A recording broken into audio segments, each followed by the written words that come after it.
Hey guys, I hope everybody's having a fantastic day. Whether you're watching this in the morning, in the afternoon, in the evening, I'm glad you guys are here.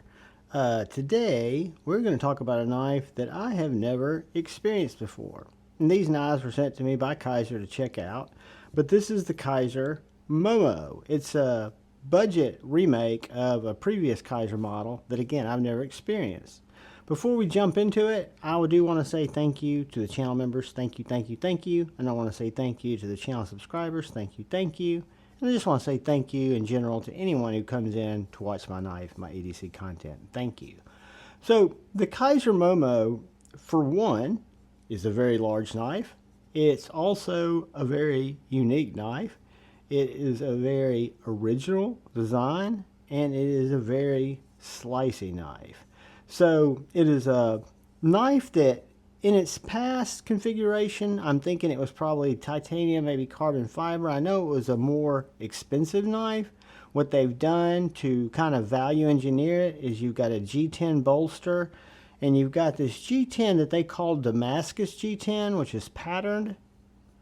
And you've got steel liners, you've got a G10 back spacer, deep carry pocket clip, and a 14C28 blade with a front flipper. And the interesting thing about this knife is it was designed, it was designed by a guy who was an architect, if I'm not mistaken. And he's also a knife fanatic guy. So he was looking for a knife with purpose to use not only around a campsite, but you could use it in home as a prep knife. It's kind of like a kitchen Kiridashi or a folding Kiridashi or not a Kiridashi. What's it called? Kiridashi. I don't know what I'm saying, but anyway, it's a very unique knife. It's not a trailing point. It's a drop point. Very, very thin, tall, flat grind. Extremely pleasurable to cut with, whether you're cutting harder materials like cardboard, like paper. This thing is a screamer. Again, it's in 14C28N. It is a long knife. Now, the steel liners are milled out for weight relief, so it's not going to be as heavy as it would look. But when we get in here and we look at some sizes and we look at some specs, I think you guys are going to see that as far as knives that I'm familiar with go, it is a big guy. So Vladimir Legachev, and I'm mispronouncing that, is the father or founder or birther of this knife, designer. And again, he's also by trade an architect who works in simplistic, efficient designs, and I think he's achieved something here.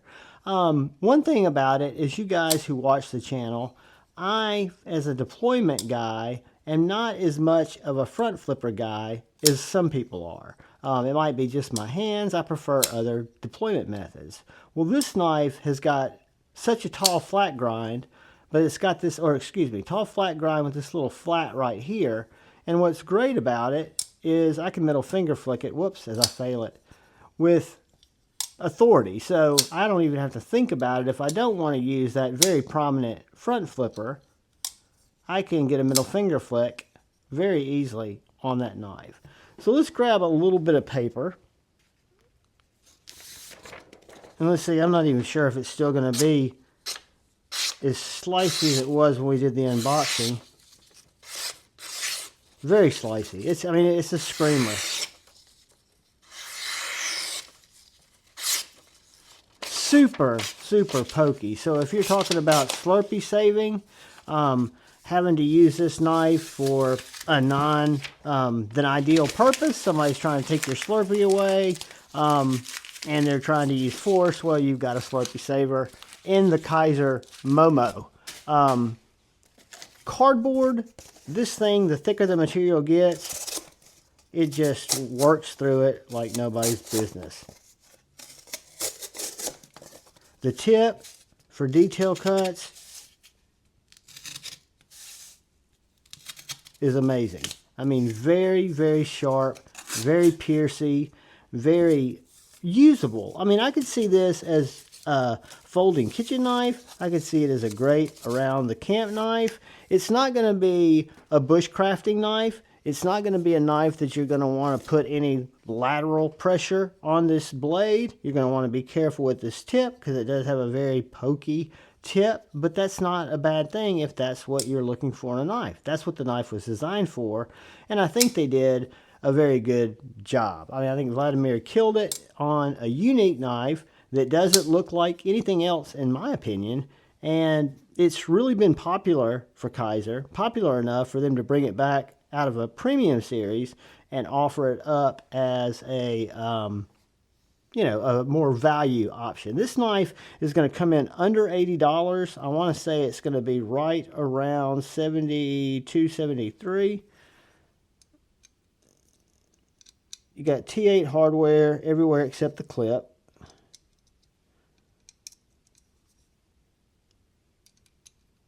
And that might be a T10. I don't think I have. Let's see if that's a T10. I don't have my normal bits. I just got a couple of janky bits around here. Yeah, that's T8. So you got T8s everywhere except for the pivot or the clip screws, which are T6. And I have not done a breakdown on this yet. Probably will. Probably should take it apart. It looks pretty simple. It runs on bearings. It has a liner lock. I did this in the unboxing. The liner lock's very stable. There's no up and down play, no side to side play. Very simple design, very elegant design. Has drop shut action. Does have a little lanyard attachment here. This part of a little bit of a back spacer. Yeah, there's not much bad to say about this knife. I was looking for things to nitpick, and if I was going to nitpick anything, it's not even fair because it's subjective. It is a fresh, new design, and the first variation did not necessarily grab my attention, so I didn't pursue it any further. But now that I've experienced it, I can really appreciate the design. And that happens a lot in the knife game. So I don't have really any negatives about this knife. It's 14C28N. It's performed great. I have not put an edge on it yet. I will do that and maybe do a long-term review. Let's do a couple of quick size comparisons just to give you an idea. I'm going to break out the Cold Steel 4 Max, which usually dwarfs knives on the table. And I'm going to break out the Civivi Baby Banter, and you'll see that the Momo is in a lengthy Cold Steel 4 Max Elite territory. So, let's look at it next to the Bug Out, our normal comparison size knives. It's got a couple inches on the Bug Out. Let's look at it next to the PM2. It's got a good bit of on the PM2. The good news is, for those of you who are Momo fans, but the size is a little bit daunting, I've got another review coming up on the Mini Momo in 154 cm. So the Mini Momo is a good bit smaller. But let's get the tape measure out because this knife is special big. It is a full size, like I say, folding kitchen knife. I can see you going through all kinds of vegetables with it. It's coming in at almost 9.5 inches, a little bit under 9.5 inches overall, with a 4-inch blade, a 5 1/4 inch almost handle, a full, holy smokes, yeah, full 4-inch cutting area. You've got the plunge grind comes back here to about right here. So you've got plenty of good sharpenings. And again, with this thin blade stock, I don't think that that's going to be a problem for anybody. Let's real quick, just talking about blade stock. Let's center out our calipers and get this little bit of flat here and see what we're working with. Let me go to the thickest part. All right, so when I get to the thickest part, it's 0.1115. I'll get down behind the edge. You guys know I'm not good at getting these behind the edge measurements, but whoops, 0.0230, super slicey. The handle is going to be close to a ½ inch, right at 0.52. But keep in mind, this is a long knife. This is almost a two-handled sword knife for me. I mean, I could literally get a hand and a half on it. Now, I have medium to large size hands. I don't have giant hands, but I would be very surprised if this knife was too small for anybody. It's one of the biggest folding knives I've seen from Kizer, and I really appreciate it. I appreciate Vladimir's design. I think it's very unique. I think it's fresh. I can see how he brings elements from architecture into his design simplicity, because it is very elegant, even though it didn't attract my attention, because I'm usually drawn to more unique or things that are just, different than this. And this is impressive. I'm a big fan in the Momo. But, a little spoiler alert for those of you who are going to see this video coming up. I'm a bigger fan, only because of size, of this little guy, the Mini Momo.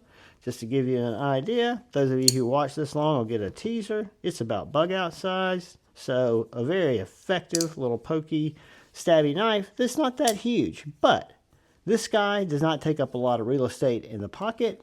I've carried it. I've cut with it. I've really enjoyed it. I think it's a great knife. I give it a Javon approval. Again, Kizer did send it to me to check out, and I appreciate them for that. But they send me knives from time to time to review, and I'm very thankful because I get to review them and share it with you guys. I'm always going to be objective on my reviews. So if I was buying knives and I like this design, do I think it's worth $75, $76? Absolutely. I have no problem saying that, and I stand behind it 100%. So this is the Kizer Momo full size. There's some other Kizer videos that you'll be seeing. The Mini Momo coming up, and I hope you enjoy it. But guys, thanks for watching the content. If you're still here and you're so inclined and you haven't had a chance yet, please hit that subscribe button. But most importantly, look out for the guy or gal to your left. Please look out for the guy or gal to your right. Keep an eye on each other. Go forward with love in your heart. Choose debate, not hate. I love you all. Mini Momo loves you. Peace.